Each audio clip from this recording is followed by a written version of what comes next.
이 영상 먼저 보시도록 하겠습니다.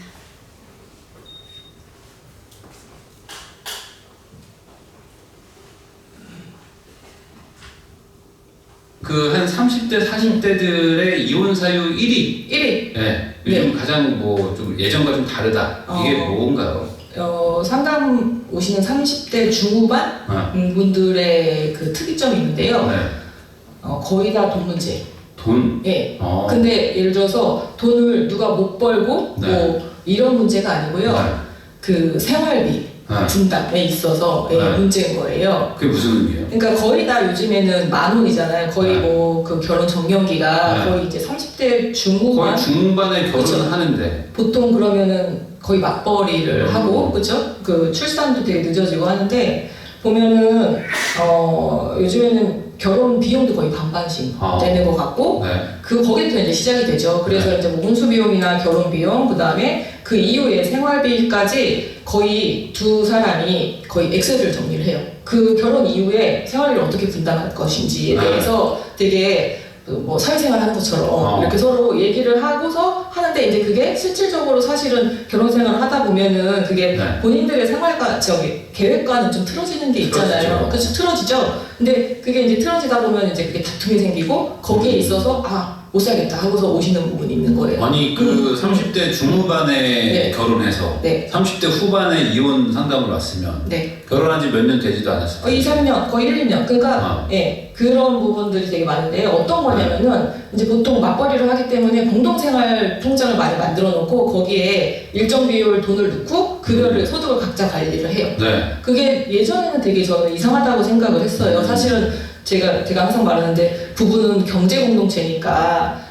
그 뭐 소득이나 이런 거를 한 대에 묶어서 네. 저 같이 뭐 재테크를 그래야죠, 하고 당연히. 당연하지 않습니까? 네. 요즘에는. 아니요? 아니, 전혀 당연하지 않고요. 각자 소득은 각자 관리를 하고 각자 재테크를 하고 공동생활 비용 얼마씩 딱 넣어서 이거에 대해서 뭐 거기서 뭐 의식주 비용 넣고 관리 넣고 무슨 뭐 어떻게 하고 이런 식의 것들이 훨씬 많아요. 아 그래요? 그러다가 이제 못 참는 거야? 그런 게 어떤 게 못 찾냐면요. 공동을 위해서만 써야 되는데 거기가 만약에 그래서 개인을 위해서 썼다. 예를 들어 그럼 화장품 샀어. 난리 나는 거예요. 화장품 사는 게? 난리 나. 그러면 부인이 그걸로 자기 미용실 갔다 난리 나는 거예요. 그래요? 네, 난리 나죠. 잘 이해 안 되는데? 이해가 안 되지만 그게 요즘 세대, MZ 세대들의 결론이더라고요. 그래요? 예. 저도 MG의 마지막이었는데 근데 나는 이해가 왜 안 되지? 그러니까 그러더라고요. 저도 이해가 안 되거든요. 근데 처갓집을 가는데 처갓집에 가면서 이제 운전을 하게 되는데 주유비는 너네 집에 가니까 주유비는 네가 부담해야지.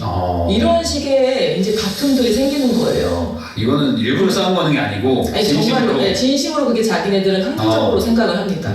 그러면은 사실은 그런 것들이 이제 빈정이 상하게 되고 갈등이 생기게 되고 그렇게 되는 거거든요. 그래요? 근데 이런 일들이 소수가 아니고 꽤 많은 사람들이 이런 일을 한다는 거죠? 굉장히 많고요. 거기서 이제 나아가서 어떤 게 되는지 아이가 생기잖아요. 그럼 아이가 생기면 어떤 것들이 또 이제 발생이 되느냐? 돈뿐만이 아니고 육아와 가사에 대해서의 분담 있잖아요. 그것도 철저하게 지키는데 육아와 가사를 각각 얼마씩 분담을 했느냐라고 또 엑셀을 또 만들기 시작해요. 어떻게 뭐 출퇴근 카드 같은 거 막 찍나요? 뭐 어떻게 해요 그걸? 철저하게 본인들이 오늘 일주일에 나는 몇 시간을 했고 너는 몇 시간을 했고 이거 부당하지 않느냐? 부당하다, 나는 못 살겠다 이러면서 이혼을 하러 오겠다는 사람들이 예전에는 막 특이하다고 생각했는데 되게 많아요. 그래요? 그러면은 그런 분들이 오시면 변호사님은 우선 뭐 이걸 어떻게 정리를 해주세요? 이게 뭐 이렇게 칼같이 끊어지는 게 아닌 것 같은데 뭐 계산을 엑셀을 뭐 어떻게 한 주가 틀렸는지 확인해 주시나요? 그런 분들은요, 그런 거를 누가 잘잘못을 이건 누가 잘잘못을 제가 판단해 주지 않고요. 두 분은 똑같은 분들이니까 이혼을 하시는 게 맞겠습니다 라고 해서 이혼을 하는 게 맞겠습니다. 그래요? 그게 그런 성향인 사람들끼리 결혼을 하는 건데 맞습니다. 그러니까 못 사는 거잖아요. 맞습니다. 근데 그러면 그런 분들이 늘어났다고 봐야 되는 건가요? 과거에? 아니요, 늘어난 게 아니고요. 요즘 세대들이 그렇습니다. 그냥. 그래요? 우리가 이해하지 못하는 그런 세대들인 거죠. 이제 30대 분들이, 20, 30대 분들이. 그러니까 결혼도 사실은 그때 저기 대표님께서도 영상에서 많이 말씀하셨지만 제가 요즘에 느끼는 거는 결혼이 이제 선택이잖아요. 선택이라고 했을 때 그 결혼을 함에 있어서 선택이기 때문에 굉장히 실익을 많이 따진다? 실익을 따진다. 실익을 굉장히 많이 따지는 것 같아요. 내가 이 결혼을 함으로써 이익인가 손해인가 그리고 실제로 결혼을 해서도 좀 살아보고 나서 네. 손해인 것 같다 하면은 네. 바로 정리를 하는 수순으로 거치는 네. 신혼부부들이 굉장히 많아요. 아 그래요? 그러면은 한숨이 나오시나요? 이제 요즘 세대 뭐 MZ라는 말이 뭐 좋기도 하고 또한 나쁘게 쓰일 때도 있지만 요즘 행태의 이제 결혼 생활이라고 합니다. 절반씩 정확하게 절반씩 딱 해서 우리 공동에 필요한 걸 딱 쓰고 나머지는 개인이 관리하고 뭐 서로 터치하지 않기 이게 이제 요즘 트렌드인데요. 그 이유가 이제 그렇게 해야 공평하잖아요. 그렇게 해야 내가 좀 자유를 누릴 수 있잖아요. 그게 합리적이잖아요. 이렇게 이제 생각을 해서 이제 그렇게 이제 계획을 하고 운영을 해 갑니다. 근데 이 합리적인 방법의 결과가 결국은 둘 사이에 불만이 생기게 되고 이렇게 갈등이 탁 생기고 그게 이제 점점 증폭이 되게 되고 결국은 둘이 이제 찢어지게 되죠. 이제 이게 비단 그냥 뭐 저기 영상에서만 나오는 그런 현실이 아니고 제 동생이 저러고 살고 있더라고요. 제가 이제 얼마 전에 아버지 생신이어가지고 생신 기념으로 이제 동생 집이 이제 대구여서 이제 중간 지점이 거기 이제 다 모였어요. 그래서 집들이 겸 이제 제 동생 집에 가게 됐는데 이제 결혼한 지 1년이 채 안 된 상황이었거든요. 그래서 뭐 용호 쌤이랑 임신했을 때 결이 나오기 전에 이제 갔었어요. 근데 이제 집들이 하니까 이제 집을 구경을 하잖아요. 근데 안방에 딱 들어갔는데 싱글 침대가 2개가 놓여져 있는 거예요. 근데 싱글 침대가 심지어 붙어 있는 것도 아니고 중간에 복도가 있는 거예요. 통로가 있어요. 그래서 저는 그게 너무 충격적이어가지고 몇 분간 사실 그냥 가만히 있었어요. 이 상황이 무슨 상황인가. 심지어 신혼부부인데 이게 무슨 상황인가 하고 이제 했는데 약간 부모님도 뭐 놀라셨는지 어쨌는지 그냥 다 애써 그냥 그런 내색을 감추고 이렇게 막 집들이를 하고 이제 올라왔는데 뭐 그 말 속에 뭐 공동 생활비가 있느니 그 안에서 뭐 간식비를 샀느니 어쩌니 뭐 그런 얘기가 막 있었어요.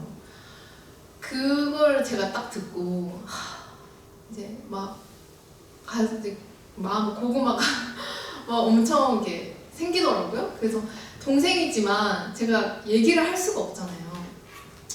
저의 그냥 영역거리 또 기록거리가 되었는데 이게 정말 제 동생이랑 저랑 6살 차이 나거든요.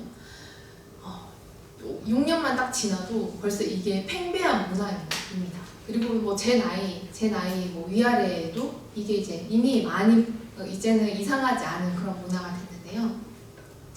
여러분 결혼할 때 청첩장 믿지 않아도 청첩장에 뭐 둘이 이제 뭐 하나가 되어서 뭐 이렇게 뭐 같은 걸음을 걸어가고 이렇게 돼 있잖아요.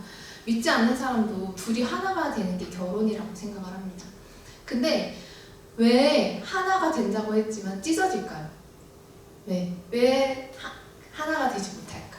그것은 그들이 아무리 합리적으로 계획을 하고 아무리 철저하게 계산을 하고 그것을 운영한다고 해도 이것은 인간의 머리에서 나오고 또 굉장히 인본주의적이고 결국은 이것의 뿌리는 사탄이 주는 지식이고 지혜이기 때문입니다.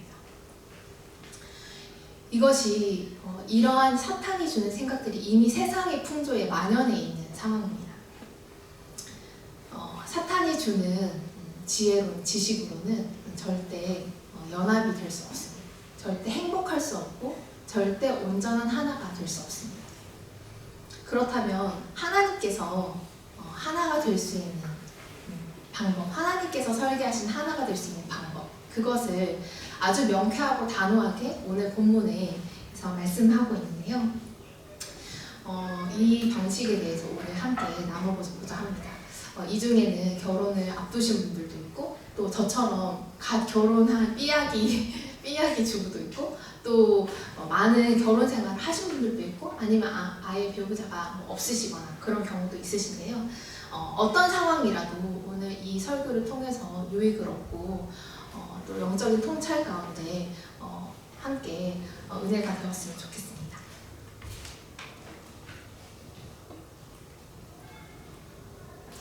네, 글씨가 제가 좀 굵게 준비를 못해서 죄송합니다.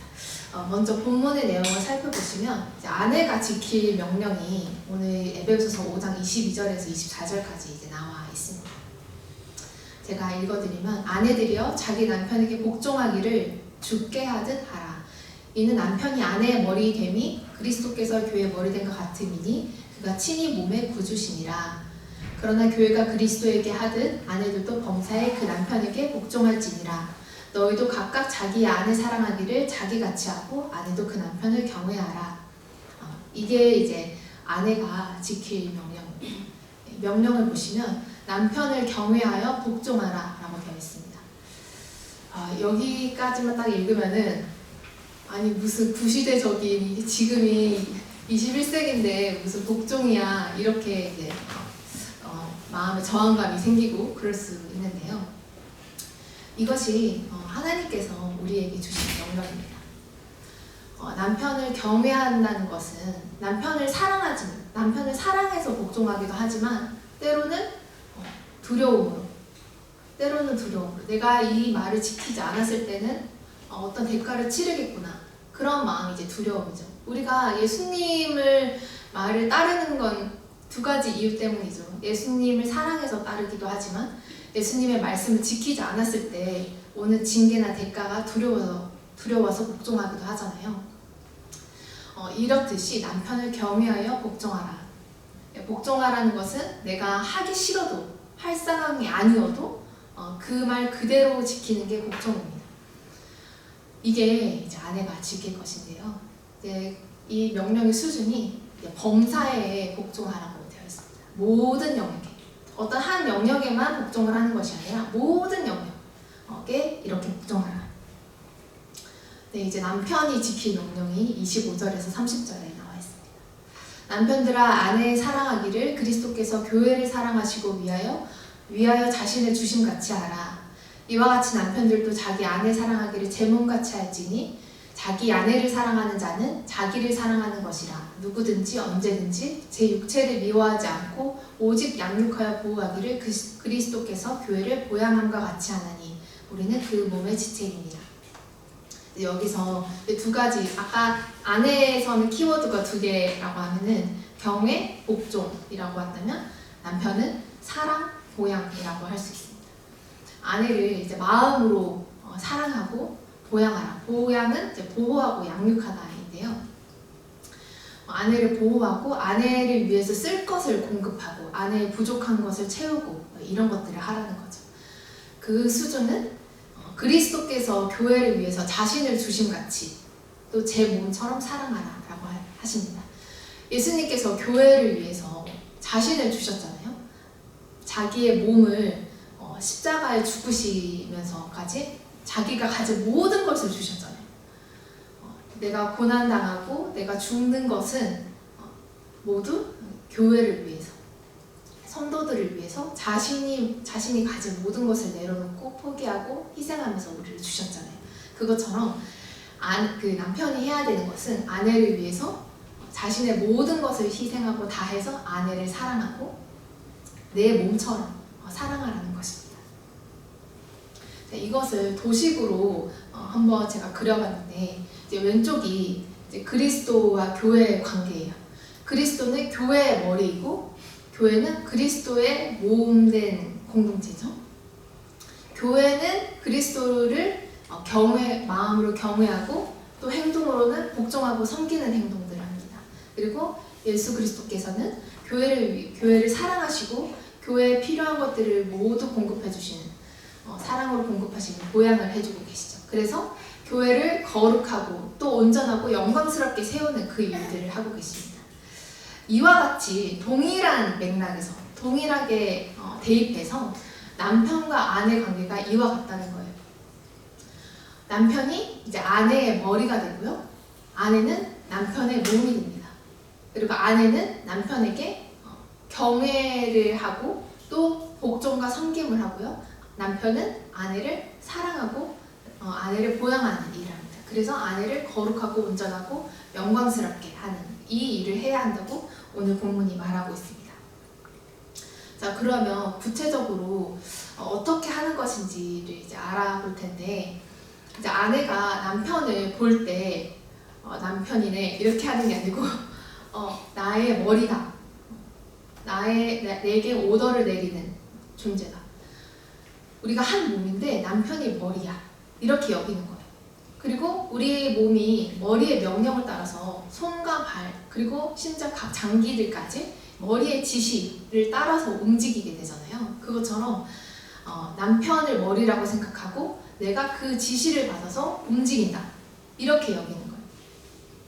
그래서 남편의 말대로 반드시 해야 하는 것을 여기고, 모든 영역에서 순전한 마음으로 내가 그렇게 해주고 싶지, 순종하는 마음, 그리고 내가 하기 싫어도 이건 해야 하는 거야, 이렇게 복종하는 것이 이제 아내가 해야 하는 건데요. 그렇다면 이 범사의 영역에는 어떤 것들이 있는가? 그냥 생각나는 것만 이제 정리해서 왔는데, 이제 모든 영역이죠. 신앙적인 영역, 예배, 교제, 사역, 헌금하는 것, 또 헌신을 어느 정도 할 것인가, 그리고 경제적인 영역, 직장을 어떻게 하고, 수입은 어떻게 하고, 지출은 어떻게 하고, 저축, 재정 관리는 어떻게 하고, 운영은 어떻게 할 것인가. 가사의 영역이죠. 식사 준비는 어떻게 하고, 빨래, 청소, 그리고 각종 섬김 어떻게 할 것인가. 그 다음에 관계의 영역, 시댁에는 어떻게 하고, 친정에 어떻게 하고, 교우관계 어떻게 하고, 친구와 이웃관계 어떻게 할 것인가. 그리고 자녀를 양육하는 영역, 어떤 방식으로 교육하고, 훈육은 어떻게 하고, 그리고 성적인 영역, 빈도와 방식은 어떻게 할 것인가. 이 모든 영역, 총망라해서 모든 영역에서 남편의 지시를 그대로 따르는 거예요. 정말 다양한 영역이고 미처 생각하지 못했던 영역들도 많이 있죠. 이제 제가 잠언 31장에 보면은 그 현숙한 여인에 대해서 이제 쭉 묘사를 한 게 있거든요. 근데 그 현숙한 여인의 삶이 한 열 몇 구절에 걸쳐가지고 막 쫙 이렇게 나와 있어요. 아침 일찍 일어나가지고 뭐를 하고, 배틀을 짜고, 집안 종들을 다 거느리고, 집안 종들에게도 좋은 옷을 입히고, 어디 멀리 가서 뭐를 떼오고, 밭을 살 때는 뭘 간품해서 사고, 엄청 성실하고, 또 절약하고, 지혜롭게 그 살림을 살고, 또 단정하게 하고, 사람들에게 자비롭게 대하고, 이런 게 표현들이 있거든요. 이것처럼 이 영역을 다 커버하는 것은 아니지만 가사의 영역에 있어서 굉장히 철두철미하게 이렇게 하는 모습들이 묘사된 부분들도 있습니다. 자, 그렇다면 이제 남편은 어떻게 하는 것인가? 자, 아내를 볼 때 아내는 하나의 사람이네 이렇게 여기는 것이 아니라 나의 몸뚱아리라고 여기는 거예요. 내가 내 몸이어서 내가 사랑해주고 내가 희생해서 보양을 해줘야 하는 존재, 이렇게 여기는 것입니다. 아까 말씀드렸듯이 예수님께서 자신의 목숨을까지 다 희생하셔서 교회에 생명과 유익을 주신 것처럼 내 육체를 희생하고 정신을 써서 이 아내에게 필요를 공급하는 거예요. 그리고 하나님의 뜻대로 아내를 양육하고 다스리는 것입니다. 어떤 영역에서 공급을 해야 되는가? 이제 가장 1차적으로는 육적인 영역이죠. 창세기에 그렇게 돼 있잖아요. 이제 아담과 하와가 범죄했을 때 하나님께서 저주를 각각 주셨어요. 근데 뭐라고 했냐면 남자에게는 너는 이마에 땀이 흘러야 먹고 살 것이다. 너의 범죄로 인해서 땅이 저주를 받아서 네가 손으로 수고하고 이마에 땀이 흘러야 먹고 살 것이다, 이렇게 얘기를 해요. 이게 남자의 역할인 거예요. 힘써 일해가지고 소득을 얻어요. 그 다음에 그것으로 육적인 필요를 잘 공급하는 거예요, 아내를. 그래서 아내가 잘 음식을 먹고 옷을 입고 이렇게 생활할 수 있도록 이렇게 보호하는 것입니다. 그리고 정서적인 영역에서 공급하는 것입니다. 아내에게 사랑을 주고 아내를 존중해주고 또 귀하게 여겨주고 아내의 힘든 점을 공감해주고 보듬어 줌으로써 잘 정서적으로도 잘 양육하고 보호하는 것입니다. 그리고 영적인 명령. 사실 가정의 영적인 리더가 남편이잖아요. 우리 가정이 영적인 성장을 이루고 우리 가족의 구성원 모두가 구원에 이르기 위해서 내가 잘 다스려야지 하나님의 법대로 우리 가정이 잘 운영될 수 있도록 잘 리드함으로써 우리 아내가 거룩하고 온전하고 영광스럽게 되도록 잘 양육하고 다스리는 것입니다. 그 욥기에 보시면 욥이 어떤 삶을 살았는지 1장에 나와 있잖아요. 근데 거기에서 이제 굉장히 인상적인 일화가 잔치를 베풀고 나면은 자기 자녀들이 혹시나 그 잔치에서 악한 마음을 품거나 범죄했을까봐 잔치가 다 끝나고 나면은 다 불러 모아서 하나님께 번제하면서 그 죄를 용서를 구하도록 이렇게 했다고 해요. 그것처럼 욥이 그 가정의 영적인 성장 또 구원을 위해서 리더의 역할을 감당한 것처럼 남편과 아내 사이에서도 아내가 거룩하고 영광스럽고 온전하게 살 수 있도록 항상 이 하나님의 법을 생각하고 그 방향으로 잘 이끌고 다스려야 합니다. 그래서 남편은 아내를 진리와 사랑으로 다스리고 아내는 그의 복종에서 섬기는 형태, 이게 가장 이상적이고 하나님께서 말씀하신 이 관계예요. 연합하는 관계예요. 다만 이제 아내이든 남편이든 서로가 요구하는 것들이, 원하는 것들이 하나님의 뜻과 상충되거나 하나님께서 금하신 것, 우상 숭배, 나랑 같이 절에 가자, 절에 가면 안 되죠. 그것이 아니면 이렇게 하는 것이 옳습니다. 그리고 저희 아내는 하나님을 모르는데요. 이렇게 어느 한쪽이 믿지 않는다고 해도 이렇게 나라도 이렇게 함으로써 이 배우자에게 선한 영향을 끼치라고 하고 있습니다. 고린도전서에 보면 좀 작아서 제가 읽어드릴게요. 믿지 아니하는 남편이 아내로 인하여 거룩하게 되고 믿지 아니하는 아내가 남편으로 인해 거룩하게 되나니 그렇지 아니하면 너희 자녀도 깨끗이 못하니라. 믿지 아니하는 남편이 있어요. 근데 아내인 나는 믿어요. 근데 이렇게 충성스럽게 섬기고 복종하고 섬겨요. 그러면 남편이 감동을 받아서 변화하게 된다. 점점 거룩하게, 점점 선하게 변하게 된다. 그리고 그가 하나님을 알게 된다. 그래서 이 방식이 하나님께서 이 부부간에 연합하도록 정하신 방식입니다. 이 방식 아까 처음에 제가 그 영상으로 보여드렸잖아요. 요즘 세상에서 말하는 연합의 방식, 그거는 정확하게 반반, 이렇게 1+1 해서 2 이렇게 되잖아요. 근데 이 연합의 방식이 아니라 하나님께서 명령하신 이 방식에는 특징이 3가지가 있는데 이제 보자면 첫 번째는 비분리성이에요. 분리가 되지 않는 거예요. 아까 사람은 1+1이 같은 공간에 그냥 붙어 있을 뿐이에요. 한 공간에 공존. 근데 이 공존이 아니라 분리할 수 없이 하나 되는 거예요. 1+1이 1인 거예요. 그 에베소서 오늘 본문 31절에 보면 이러므로 사람이 부모를 떠나 그 아내와 합하여 그 둘이 한 육체가 될지니라고 되는데 이 육체가 된다는 건 어떤 성적인 그 얘기를 말하는 게 아니에요. 이 육체가 된다는 거는 남편이 머리가 되고 아내가 몸이 되어서 한 존재가 된다. 정말 한 육체가 된다는 거예요. 네. 이것이 비단 여기만 있는 것이 아니라 이것이 창조됐을 때부터 이렇게 계획되어 있었습니다. 창세기 2장에 보시면 아담과 하와를 창조하신 하나님께서 방식이 나오는데 굉장히 특이한 방식으로 인간을 창조하시는데요. 여호와 하나님이 아담을 깊이 잠들매 그가 그 갈빗대 하나를 취하고 빠진 그 자리에 살로 대신 채우시고 여호와 하나님께서 아담에게 취하신 그 갈빗대로 여자를 만드시고 그를 아담에게로 이끌어 오시니 아담이 가로되 이는 내 뼈 중에 뼈요 살 중에 살이라 이것을 남자에게서 취하였은즉 여자라 칭하리라 하니라. 이러므로 남자가 부모를 떠나 그 아내와 연합하여 둘이 한 몸을 이룰지니로다. 네. 여기 보시면은 갈비대가 있죠. 네, 갈비대가 이렇게 있어요.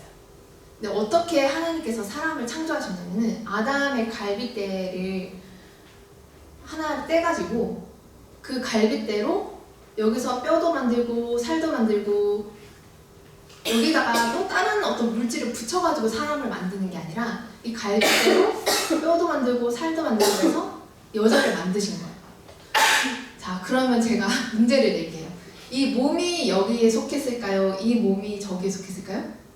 여자가 남자에게 속한 존재가 되는 거죠. 왜냐? 그 갈빗대에서 모든 것들이 만들어졌으니까. 자, 그 남편과 아내가 결혼했을 때, 그러면은 실시간으로 이 남편의 갈비를 뽑아가지고 이제 만드는 게 아니잖아요. 근데 여기서 말하는 건 그거예요.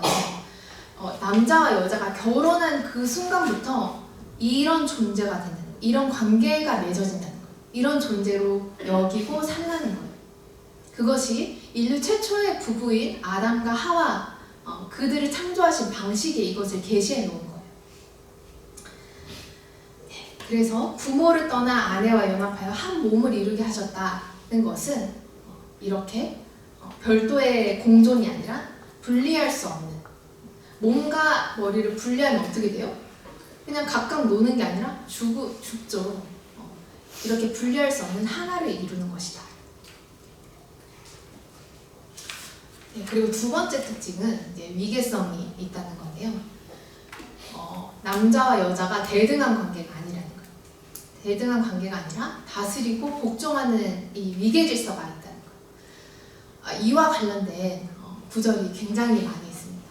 창세기에 하나님께서 아담과 하와를 하고 아까 아담에게는 땀 흘러야 먹고 산다 이렇게 저주를 주셨다고 했잖아요. 근데 여자에게는 잉태하는 고통과 남편 밑에 거하도록 다스림을 받도록 이렇게 명하십니다.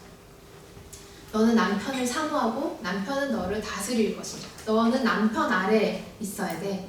이렇게 하셨어요. 그리고 고린도전서에도 남자가 여자를 위하여 지음을 받지 않고 여자가 남자를 위해서 지음을 받은 것이니 골로새서에도 아내들아 남편에게 복종하라. 이것이 마땅한 것이다. 디모데전서 여자는 1절 순종함으로 조용히 배우라. 남자를 주관하는 것을 허락치 아니한다. 고린도전서에도 각 남자의 머리는 그리스도고 여자의 머리는 남자요. 그리스도의 머리는 하나님이시다. 하나님 다음에 그리스도, 그리스도 다음에 남자, 남자 다음에 여자. 거꾸로 말하면 여자 위에 남자, 남자 위에 그리스도, 그리스도 위에 하나님. 이 질서를 우리에게 주신 것이죠. 분명한 위계 질서가 있다는 점.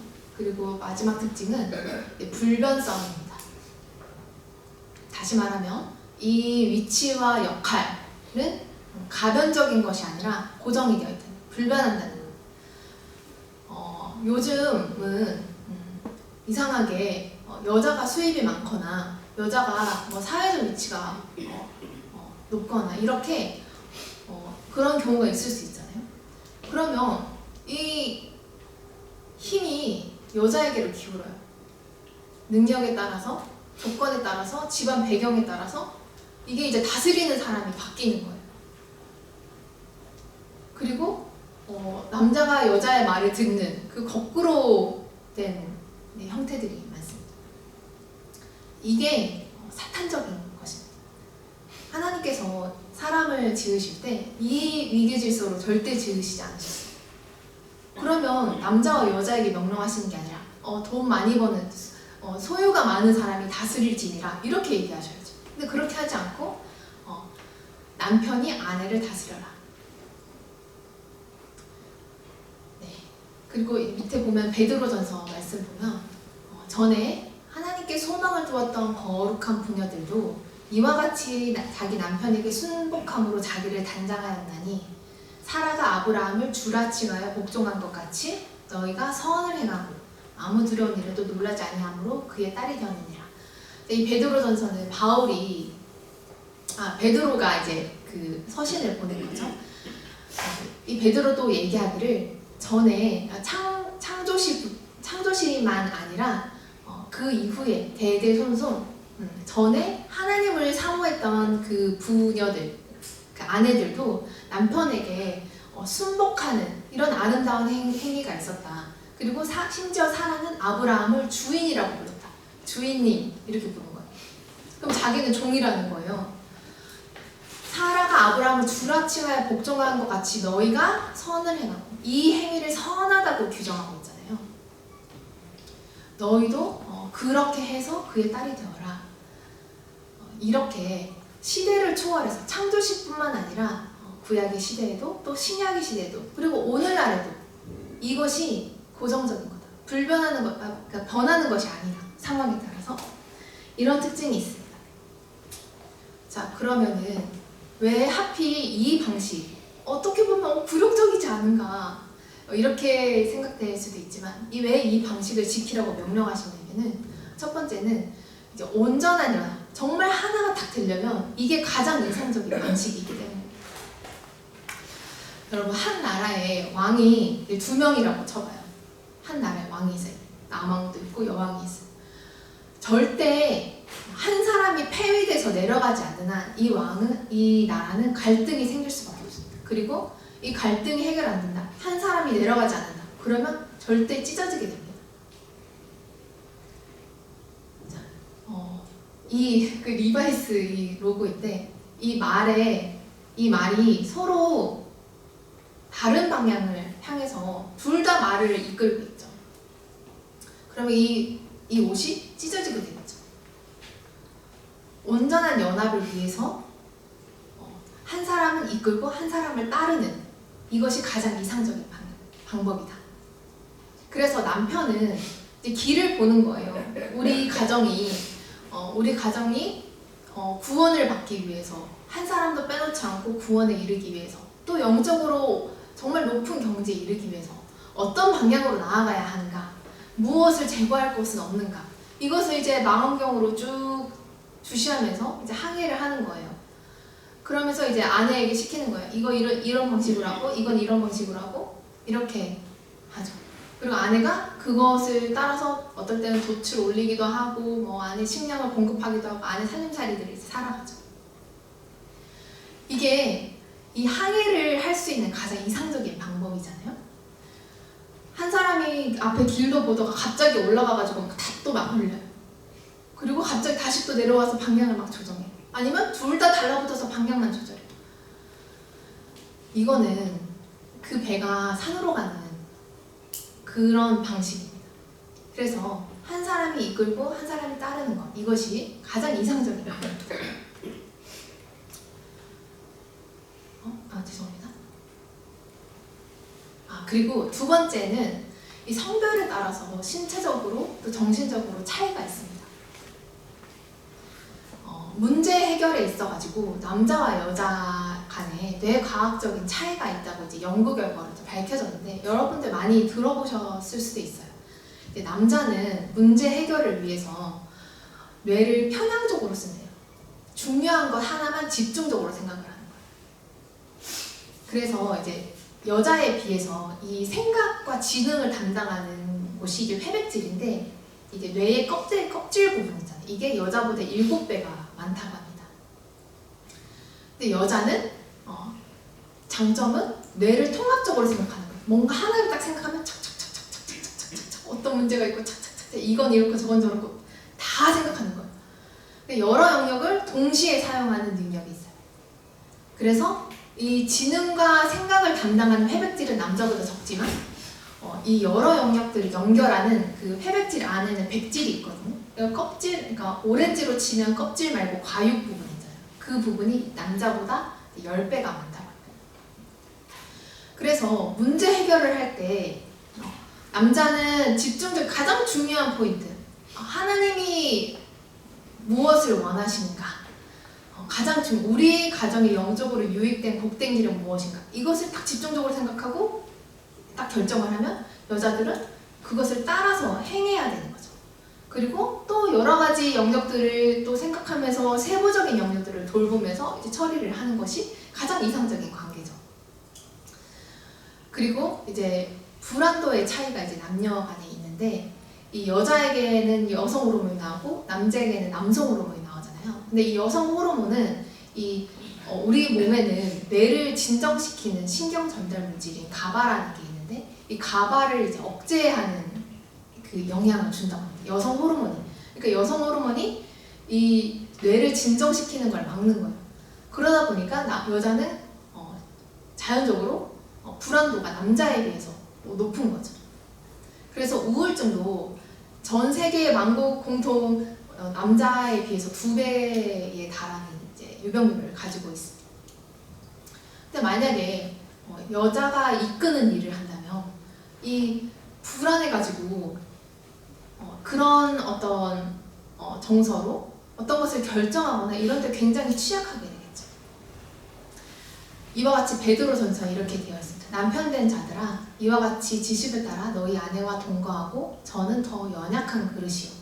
더 연약한 그릇이다. 물론 육체적으로도 더 연약하지만 정서적으로 더 주의가 필요한, 더 돌봐주고 품어줘야 하는 그런 존재이다. 그리고 지킬 때에 이런 연합 방식을 지킬 때 유익과 지키지 않을 때의 부정적인 결과가 있습니다. 자, 남편이 아내로부터 경외함을 받고 하는 얘기 족족 복종하고 남편을 위해서 모든 영역에서 정말 희생적으로 섬겨요. 그럼 남편은 어떨까요? 살아갈 활력이 느껴지겠죠.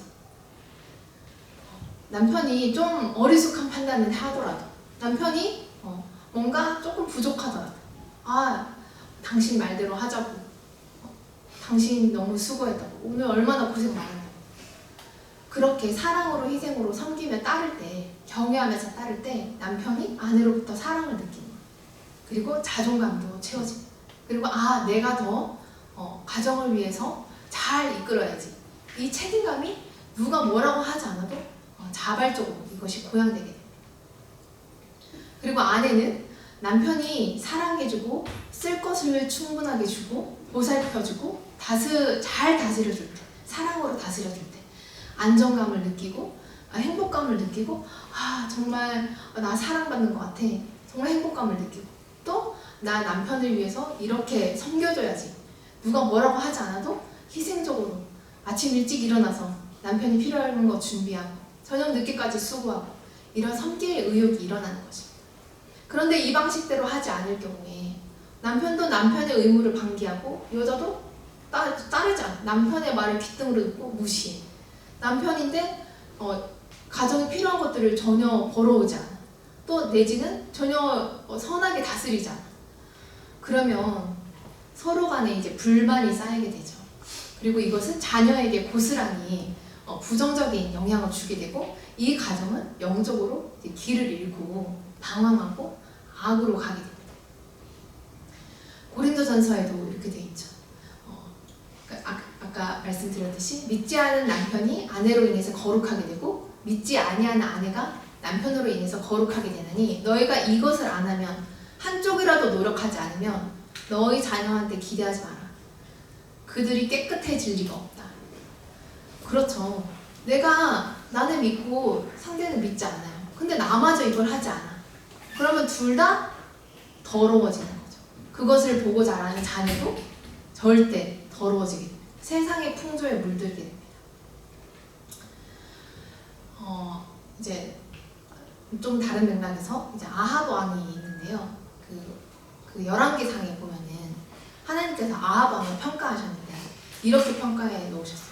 아합 왕이 역대 최고로 악을 저질렀는데 그 원인이 이 이세벨, 아내인 이세벨의 충동 때문이다, 이렇게 되어 있어요. 한마디로 그렇게 딱 구절에 되어 있어요. 이걸 보면은 이세벨이 그 바알 신을 열렬하게 섬기는 그 이방 여인이었거든요. 이렇게 결혼을 했어요. 그래서 이세벨이 틈날 때마다 남편을 막 그 충동질을 하는 거예요. 남편을 막 이럭저럭 하는 거예요. 그래서 결국은 이 북이스라엘이 이제 바알 신전을 짓고 바알을 섬기게 돼요.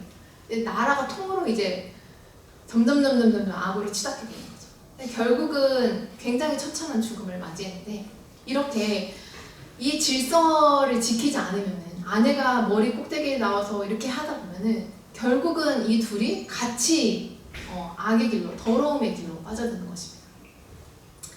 아나니아와 삽비라도 있죠.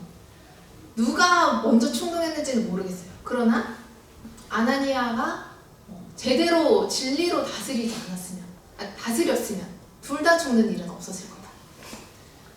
이 진리로 우리 가정에 지금 복된 게 무엇인지, 하나님의 뜻이 무엇이고 무엇이 거룩하고 정결한 것인지 분별해서 다스려주지 않았기 때문에 이 아내도 이제 쌍으로 세트로 이제 죽는 거예요.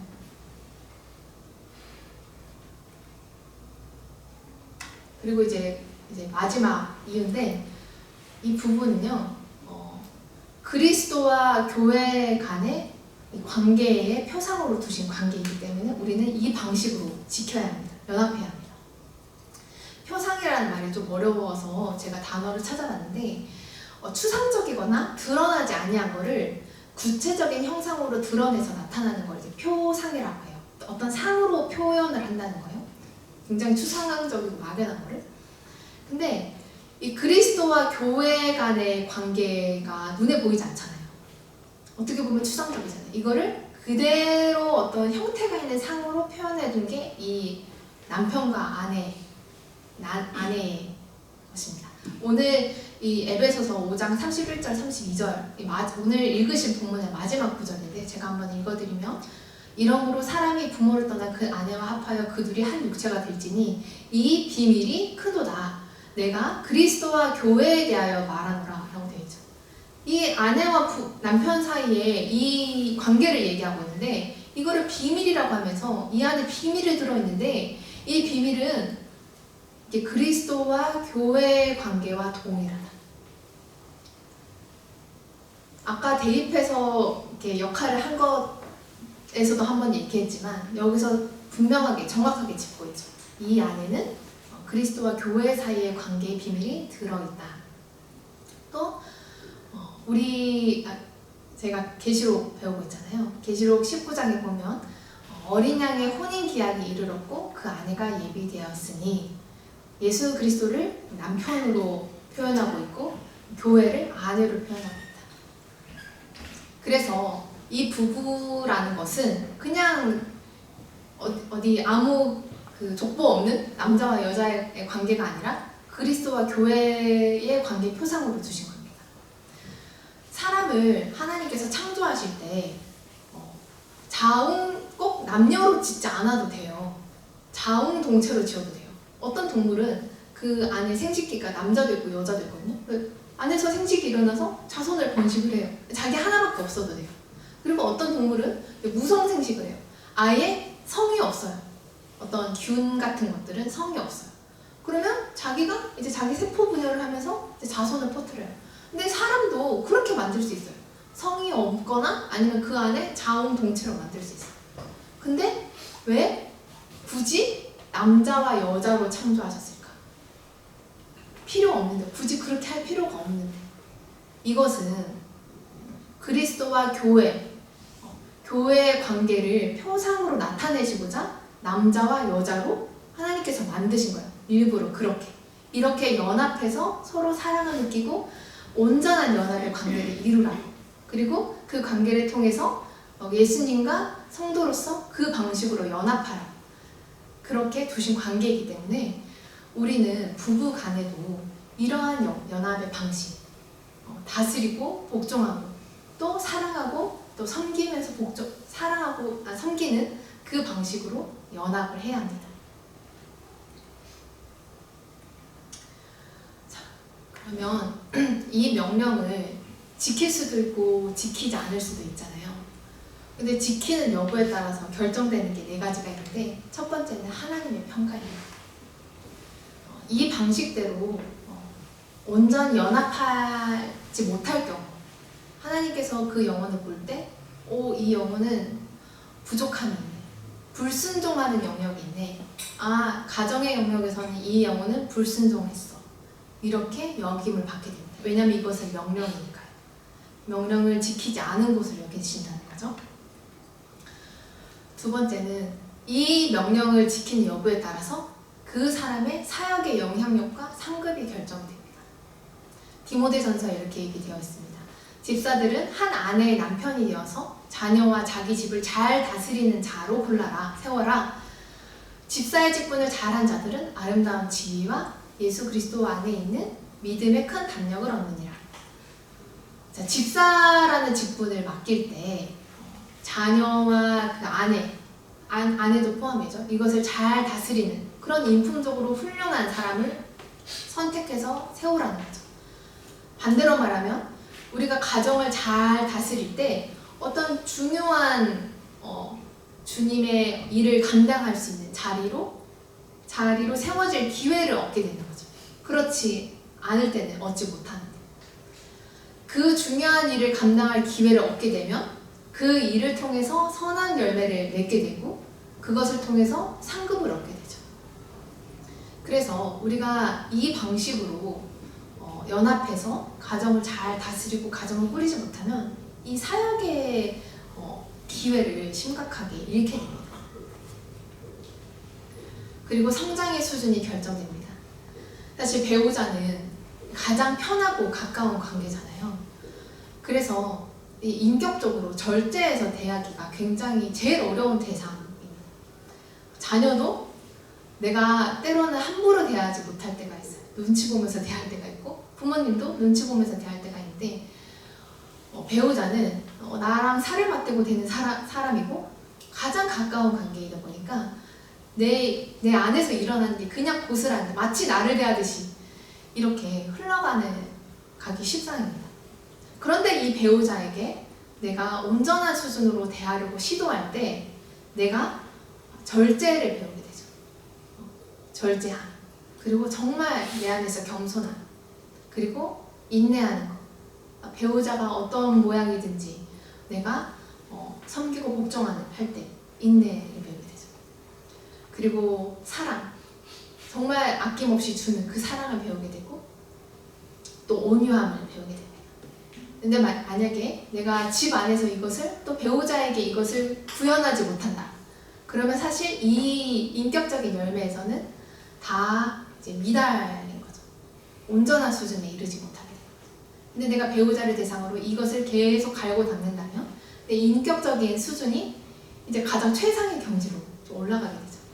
내가 가장 가까운 사람에게도 내가 겸손할 수 있다면, 내가 인내할 수 있다면, 절제할 수 있다면 굉장한 수준에 이르게 되겠죠. 그리고 영적인 운명이 결정됩니다. 남편된 자들아, 아내를 또 생명의 은혜를 유업으로 함께 받을 자로 알아 귀히 여겨라. 이는 너희 기도가 막히지 않게 하려니라. 여기서 생명의 은혜를 유업으로 함께 얻을 자로 알아라 해놓고서는 뒤에는 너희 기도가 막히지 않게 하려 함이라 이렇게 얘기를 하고 있어요. 이게 무슨 말이냐면 남편인데 용훈 집사님이 이제 저에게 너무 못해주는 거예요. 가혹하게 해요. 그리고 해야 할 도리를 하지 않아요. 그럼 저가 마음에 불만이 쌓이겠죠.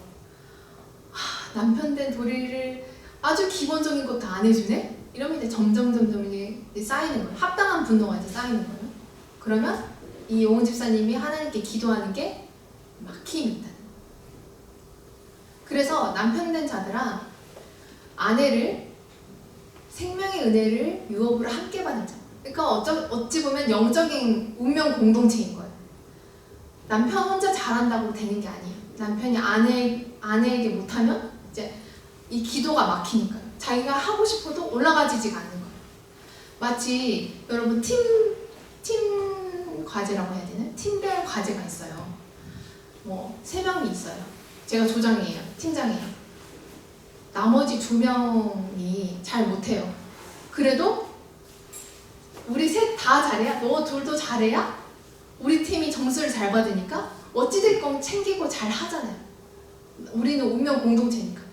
그것처럼 이 아내를 내가 구원을 얻는다면 이 아내가 도와줘야 돼. 우리는 함께 생명의 은혜를 받게 될 거야. 그렇게 알고 귀하게 여기고 잘 대해주라는 거야. 그래야 너희 기도가 막히지 않는다.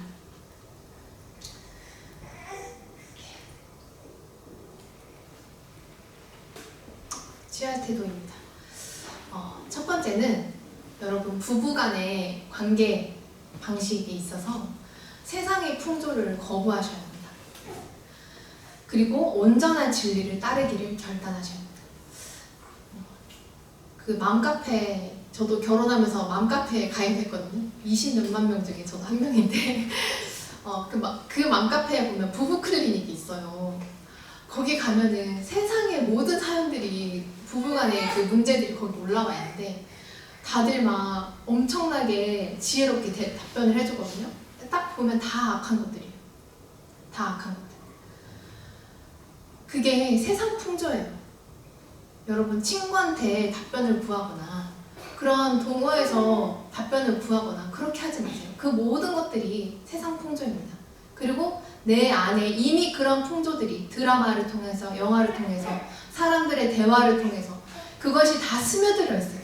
그것을 거부하고 이제 나는 가정의 영역에서 부부가 연합되는 이 방식에 있어서 나는 온전한 진리를 따를 거야. 이것을 결단하셔야 합니다. 그리고 지도를 받으면서 리더에게 또 목사님에게 지도를 받으면서 이 방식으로 연합하기를 이제 시도하고 만들어가야 합니다. 저도 이 설교를 준비하면서 아울러서 잠언에 봤는데 엄청나게 여자가 부지런하더라고요. 근데 저는 용호 선생님 출근할 때까지 침대에 누워있거든요. 너무 찢었어요. 그래서 이거는 섬김이 아니지. 그러면서 이제 새벽에 막 5시에 일어나가지고 막 뭐 준비하고 이렇게 이제 조금씩 바꿨어요. 그렇게 이제 만들어 가면 됩니다. 만들어 갈 때 상대의 결함을 보면서 야 너부터 바꿔야지, 너부터 복종해야지, 너부터 잘 다스려야지 이렇게 하는 것이 아니라 상대의 결함은 용납해주고 나 자신을 먼저 만들어가는 것입니다. 그리고 내가 만들어가면서 실수해도 포기하지 않고 다시 이 부분이 잘 되지 않는구나, 다시 시도해야지 이렇게 하는 것입니다. 그리고 마지막으로 이렇게 시도할 때 오는 어려움들이 있어요. 순순히 쉬운 방법으로 이것이 되지 않습니다. 어둠의 영의 해방이 있습니다. 아니 남편으로서 어떻게 저런 말을 내게 할 수 있지? 아내가 왜 어떻게 남편에게 이렇게 할 수 있지? 이런 생각들, 이 어둠의 영이 주는 생각이거든요. 그런 것들을 잘 분별해서 쳐내시고 또 이런 것들을 하기 위해서 고통을 드려야 돼요. 더 내 몸을 많이 움직여야 되고 내가 정신적인 에너지를 더 써야 하고 이런 고통들, 그것을 가치 있게 여기는 것입니다. 이것이 가정의 영역에 있어서 내가 하나님의 명령을 지키는 거라고 했지, 이것이 우리 가정의 영적인 복으로 하나님이 도와주시는 길로 하나님께서 사용해 주실 거야. 이건 너무 가치 있는 거야. 내가 이렇게 땀 흘리고 일하는 거, 내가 이렇게 아내를 위해서 공급하는 거, 또 내가 남편이 말이 좀 부족하지만 내가 복종하는 거, 순종하는 거, 이것이 너무 힘들지만 그 고통을 가치 있게 여기십시오. 그리고 그 명령에 순종할 때 하나님께서 우리 가정에 선한 결과를 주실 것을 믿어야 합니다. 반드시 선한 결과를 주십니다. 왜냐 이 명령이 하나님께 순종했기 때문에. 말씀을 맺겠습니다. 에베소서 오늘 읽었는데 이제 바울이 이렇게 얘기를 합니다. 오직 사랑 안에서 참된 것을 해서 범사에 예수 그리스도까지 자라야 한다. 이 가정의 영역은 이 예배가 아니다. 밖에 나가서 다 잘해요. 근데 집에 들어와서 못한다. 집에 있는 아내를 홀대한다. 막대한다. 남편을 공경하지 않고 섬기지 않는다. 이건 그 영역에 있어서 예수님에까지 자란 게 아니죠. 그리고 우리가 변화하려고 시도하고 순종을 할 때 그 하나님께서 예비하신 그 연합의 방식에 하나님께서 기쁨을 숨겨두셨어요. 그리고 그 안에 행복을 숨겨두셨어요. 그리고 하나님께서 주시는 복들과 도움의 손길들과 기적들을 하나님께서 그 안에 숨겨두셨어요. 우리가 그것을 내가 먼저 시작하고 순종할 때 그 안에서 이게 하나님이 주시는 기쁨이고 가정의 행복이지, 이것이 하나님이 주시는 평안이고 희락이지, 이것을 맛보게 됩니다. 그래서 제가 아침 5시에 일어났다고 했잖아요. 그때 내 몸은 진짜 피곤하더라고요. 정말 막 간 기능이 막 떨어지는 것처럼 피곤한데, 그 안에서 내가 하나님의 뜻에 따라서 섬기는 것, 이 섬김 때문에 기쁨이 있고 그것과 이제 맞바꾸는 거예요. 이렇게 해서 여기에 모이신 우리 큰사랑교회 성도님들은 교회 일은 너무너무 잘하시지만 교회 일도 잘하시는 만큼 가정에서도 정말 예수 그리스도까지 잘하시는, 그래서 정말 흠잡을 것이 없이 칭찬받으시는 모든 가정이 되시기를 기도하겠습니다. 제가 기도하고 마치겠습니다.